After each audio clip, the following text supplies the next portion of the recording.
Assalamualaikum warahmatullahi wabarakatuh. Nama saya Wildan Yuda Pratama, NIM 21402149. Saya di sini akan menjelaskan tentang al-khuruju minal khilafi mustahabun.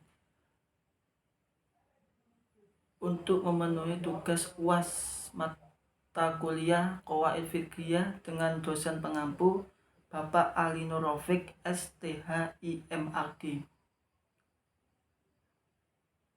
Langsung saja untuk pembahasannya. Yang pertama, pengertian kaidah al-khuruju minal khilafi mustahabun. Secara bahasa, kaidah al-khuruj min al-khilaf terdiri dari dua kata, yaitu al-khuruj dan al-khilaf. Kata al-khuruj bermakna keluar, lawan dari kata masuk. Sedangkan al-khilaf bermakna jalan yang ditempuh oleh seseorang berbeda dengan yang lainnya atau perbedaan.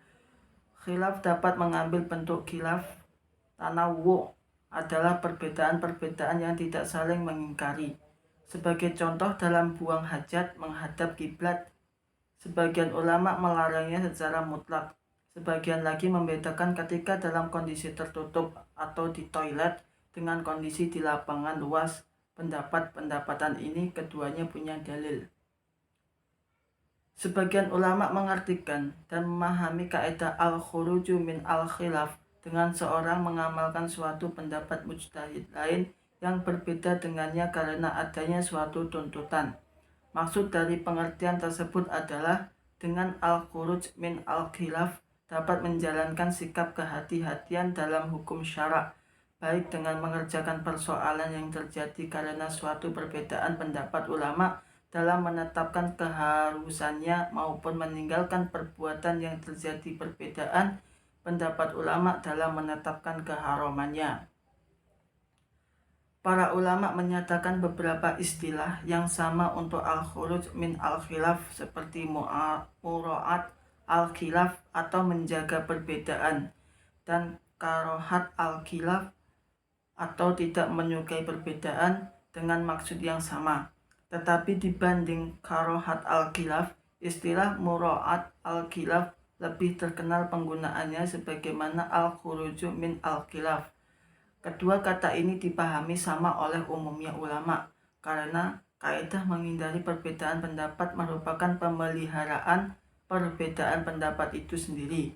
Karena itu, para ulama berbicara tentang mura'at al-khilaf, maka yang dimaksudkan adalah kaidah al-khuruju min al-khilaf. Demikian pula sebaiknya. Tetapi sebagian ulama ada yang membedakan antara al-khuruj min al-khilaf dengan mura'at al-khilaf, terutama dalam mazhab Maliki. Dalam mazhab-mazhab lain, tampaknya tidak dikenal pembedaan antara al-khuruj min al-khilaf dengan mura'at al-khilaf. Mazhab Maliki menjelaskan bahwa mura'at al-khilaf terdiri dari dua jenis, yaitu mura'at juz'iyat dan mura'at kulliyat. Mura'at juz'iyat adalah di mana seorang mujtahid mengungkapkan pendapat-pendapat mazhab yang berbeda, lalu dia mengamalkan pendapat mazhabnya sendiri. Inilah sebenarnya yang dimaksud mengabaikan ajaran mazhabnya dan berpaling kepada mazhab lainnya. Yang kedua, dasar dalil perumusan kaidah. Kaidah al-khuruj min al-khilaf dirumuskan berdasarkan dalil-dalil syar'i. Dalil syar'i yang digunakan ulama dalam merumuskan kaidah ini berdasarkan dalil Al-Quran yang artinya, wahai orang-orang yang beriman, jauhilah prasangka-prasangka karena sebagian dari prasangka adalah menyebabkan dosa. Quran Surat Al-Hujarat ayat 11. Imam Taj al-Din al-Subki menjelaskan bahwa secara tersirat Allah memerintahkan manusia untuk sangat hati-hati dengan senantiasa menjauhi perbuatan yang tidak berdosa sebagai sikap preventif agar jangan terjebak ke dalam perbuatan dosa. Oleh karena itu, dituntut untuk tidak bersikap berlebihan dengan melakukan perbuatan yang kemungkinan keliru atau berdosa. Yang ketiga, penerapan kaidah. Ruang lingkup dan cakupannya kaidah fikih dapat diklasifikasi dalam 5 tingkatan. Yang pertama, kaidah inti yang menjadi tujuan syariat. Rumusan kaidah ini adalah jalab al-masalah wa daf'u al-mafasid, atau menarik manfaat dan menolak kemundaratan. Yang kedua, kaidah asasi, yaitu ada 5 kaidah pokok atau kulli yang disepakati oleh mazhab-mazhab fikih, yaitu yang pertama, al-umuru bimaqasidiha, setiap perkara tergantung pada niatnya. Yang kedua, al-yakinu la yuzalu bi al-syak, keyakinan tidak bisa dihilangkan karena adanya keraguan. Yang ketiga, al-masyaqqatu tajlib al-taisir, kesulitan mendatangkan kemudahan. Yang keempat, al-darar yuzalu, kemudaratan harus dihilangkan. Dan yang kelima, al-adat muhakkamah, adat dapat dipertimbangkan di dalam mengambil keputusan. Dari kaidah pokok ini dimunculkan pula beberapa kaidah furu' yang bersifat tematik.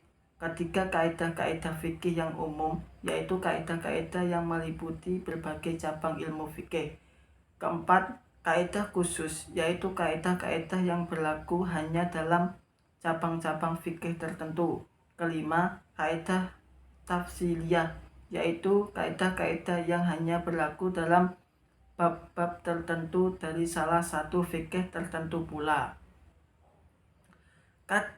Kaidah al-khuruju min al-khilaf, yaitu kaidah-kaidah yang berlaku hanya dalam cabang-cabang fikih tertentu yang dalam hal ini adalah siyasah. Meskipun demikian, dalam prakteknya terlihat bahwa kaidah ini juga diterapkan dalam hampir semua bidang fikih di mana terdapat perbedaan pendapat para ulama dalam menarik kesimpulan istinbat hukum. Oleh karena itu, kaidah ini tidak dapat dinyatakan secara ketat sebagai kaidah khusus bidang siyasah saja. Dalam kasus-kasus perbedaan pendapat di mana bersifat keberagaman, maka penerapan kaidah serta merta dapat diterapkan dengan mudah. Sebagai contoh, disunahkan membasuh seluruh rambut kepada saat berwudu agar terhindar dari perbedaan pendapat dengan mazhab Malik dan Hanafi yang mewajibkan tidak hanya sebagian dari rambut kepala, tetapi setengah atau keseluruhan. Seperti kasus tersebut, di mana terdapat perbedaan yang jelas, maka menerapkan kaidah ini dipahami dengan memperhatikan perbedaan pendapat dan bersikap saling menghargai atau toleran. Syarat penerapan kaidah. Dalam menerapkan kaidah al-khuruj min al-khilaf, ulama memberi beberapa syarat, yaitu yang pertama, dalam menerapkan kaidah, maka tidak boleh terjebak pada khilaf tersebut. Sebagai contoh, dalam pelaksanaan sholat witir pada mazhab Hanafi yang dikerjakan langsung dalam satu salam tanpa dibagi menjadi 2 salam, maka hal ini seseorang tidak boleh terjebak dan meninggalkan amal tersebut karena suatu perbedaan. Yang kedua, tidak boleh menyalahi sunnah yang jelas dan kuat. Mengangkat tangan dalam sholat adalah sunnah, karena itu tidak harus menjaga perbedaan pendapat. Orang-orang yang menyatakan bahwa hal itu batal sebagaimana yang dinyatakan oleh sebagian orang dari kelompok Hanafi. Hal itu jelas bertentangan dengan riwayat yang kuat yang diriwayatkan oleh 5 orang sahabat. Yang ketiga, dalil yang digunakan oleh seorang mujtahid adalah dalil yang kuat. Bila dalil seorang mujtahid itu lemah, maka tidak perlu menjadi pertimbangan. Sebagai contoh, puasa dalam perjalanan bagi orang yang kuat adalah lebih utama, karena itu tidak dipertimbangkan pendapat Daud al-Zahiri yang menyatakan puasa tersebut tidak sah. Yang keempat, tidak berpotensi merusak ijma ulama. Sebagai contoh, apa yang diriwayatkan dari Ibnu Suraij, salah seorang dari ulama Syafi'iyah, yang menyatakan bahwa ia membasuh telinga beserta wajah dan menyapunya bersama wajah, dan juga memisahkan kedua dalam membasuhnya sebagai pertimbangan terhadap pendapat yang bahwa kedua telinga tersebut adalah bagian dari wajah, atau pendapat yang menyatakan bahwa keduanya bagian dari kepala. Hal ini terjebak ke dalam pertentangan dengan ijma', di mana tidak ada seorang pun yang menyatakannya. Ada kemungkinan untuk menggabungkan al-jam'u di antara pendapat-pendapat yang berbeda tersebut, karena peluang untuk menggabungkan pendapat para mujtahid tersebut adalah jalan keluar untuk menghindari perbedaan pendapat. Yang kelima, penerapan kaidah al-khuruju min al-khilaf tidak berpotensi untuk melarang sebuah ibadah yang telah disyariatkan. Bila mengarah kepada pelarangan sebuah ibadah yang telah disyariatkan, maka penerapan kaidah al-khuruju min al-khilaf tidak dapat dilakukan. Cukup sekian penjelasan dari saya, kurang lebihnya saya mohon maaf. Kepada Allah saya mohon ampun, kepada dosen Pak Ali Nur Rafiq saya mohon maaf. Wabillahi taufik wal hidayah. Wassalamualaikum warahmatullahi wabarakatuh.